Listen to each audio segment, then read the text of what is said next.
All right, and counting us down. Three, two, one. Wait. Not Sorry. starting yet. Count us down again. Yep. Three, two, one. Starting. Hi, my name is Jennie Grau with Grau Interpersonal Communication, and this is my colleague. Hi, I'm Drey Taylor. I'm a professional in the field service industry. And this is our third recorded conversation on behalf of International Day of Listening, brought to you by the International Listening Association. This year, International Day of Listening is being celebrated on September 19th, 2019. And the theme for this year is Be Bold, Listen for Common Ground. This third conversation was preceded by a first one where we talked about things Drey and I had in common, and a second one where we had a conversation about experience of challenge and whether challenge is a good thing or a bad thing, and just kind of saw how we could work together to see a concept like challenge more similarly. In this third conversation, we've decided to talk about the environment. We have no idea what each other's perspective is on the environment, and our instructions are to try to see where we have any common ground, if any. So, Drey, with that, let's have a conversation about the environment. Good old environment. So, one topic that I am interested in with respect to the environment is preservation of some of our more scenic and beautiful, whatever that means, land. And also as someone who enjoys rock climbing, preserving access to such recreational sports like rock climbing. And I, something like Bears Ears National Park, was it a park, monument, something, I'm not sure, but they had set that aside for as a national park designation or some type of federal protection, so we can go in there, do drilling, things of that nature. I am a believer that we should try to set aside some of the natural beauty that our country has for future generations. So what about you? How do you feel about purposefully having the government set aside specific lands for recreational use and preservation for our future generations? I very much share that opinion. It's been my experience that if we don't do that, the capitalistic economy will put value on the land and will create income from it, which I think is a wonderful thing in and of itself. But if we do that with every piece of land, then we lose the capacity to have preserved areas to experience parts of this planet that we wouldn't otherwise have access to. So it's interesting. You went to preserving rock climbing and sort of natural spaces that relate to the mountains. And for me, it's national lake shores that I find valuable. And there are a lot of issues. I live in Michigan. There are a lot of issues about preserving the coastline of Michigan, which, by the way, has more coastline than any other state in the 48 contiguous states, even more than California and Florida. Wow. So people here in Michigan care a lot about being able to access the Great Lakes and enjoy the beauty of the sand and the trees and the water. And if we didn't have rules about that, then a very small few group of people would have that access. So I've enjoyed visiting many of our state parks and some of our federal parks to be able to enjoy Hiawatha National Forest. And I would never have seen anything like that before if it wasn't preserved before I showed up. Absolutely. So you're interested in preserving some of the waterways that are surrounding our different states and areas. Is that something that you feel passionately about with just the United States and those coastal ways? Does that also translate into like the oceans, right? You've got oceans that are bordering us as well, and does that also extend even further to other countries? You know, where does that really take you? Yeah, it's interesting you say that, because I think when it comes to the environment, our focus has to be more than just local, because all of these systems interface with each other.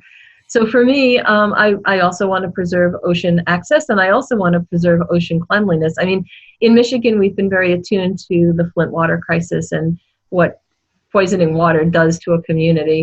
But on a much more global scale, we've been dumping plastic wastes and other kinds of waste into our planet's oceans for a really long time.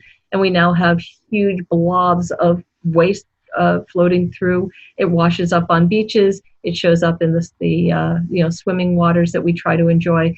So I would like to find some ways that we can respect the water so that we don't create these problems for human beings, but also for animals and fish.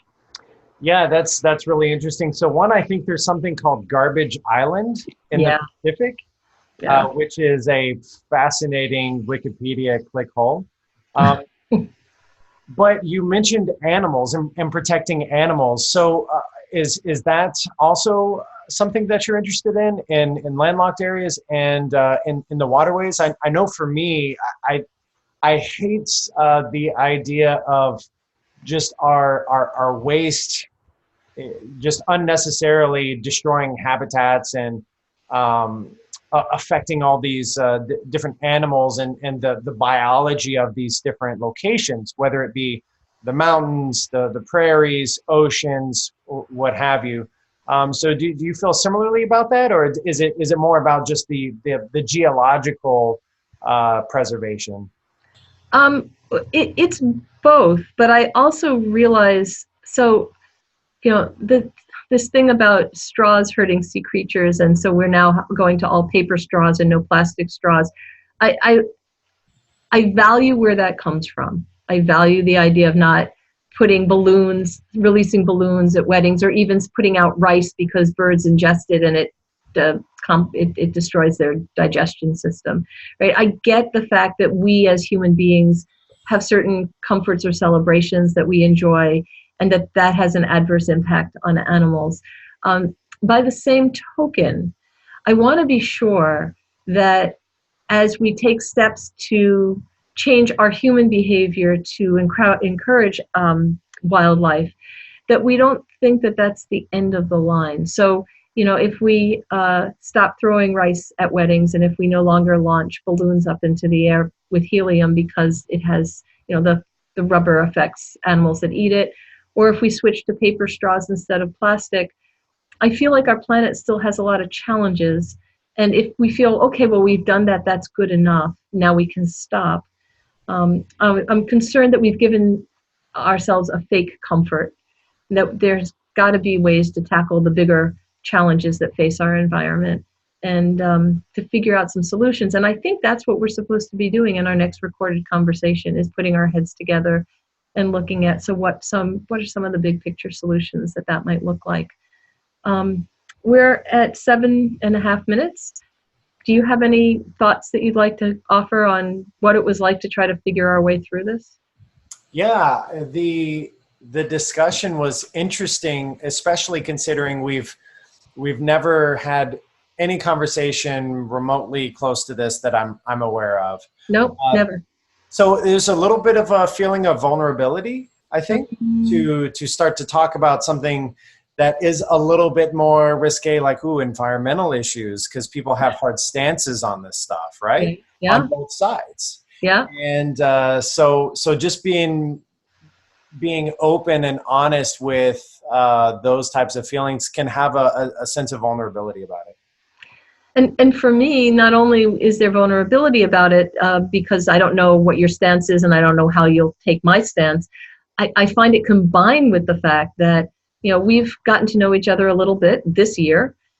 We've worked together a few times. I'm getting to know you better through these conversations. And now I'm having this sense of, I wonder if he won't like me anymore if I tell him what I think about this. And, maybe I should try to, have a different opinion. But no, this is my opinion, and I have to find a way to be able to share it, be me, and share what I believe, and not have it destroy the relationship to the point where we can still have constructive conversations. So, I can only imagine what it's like over the Thanksgiving table when, my friends are have one political belief and I have another political belief, and we still have to break bread together. Right. It's a little more challenging. Absolutely. All right. Well, I encourage you to think about, you, the public, finding a conversation where you may have some unknown opinions, or perhaps even different opinions, and explore together what you might have in common or where you may find agreement. I think we have some differences, but I think we also have some shared values. Thanks, Jenny. Thank you, Drey.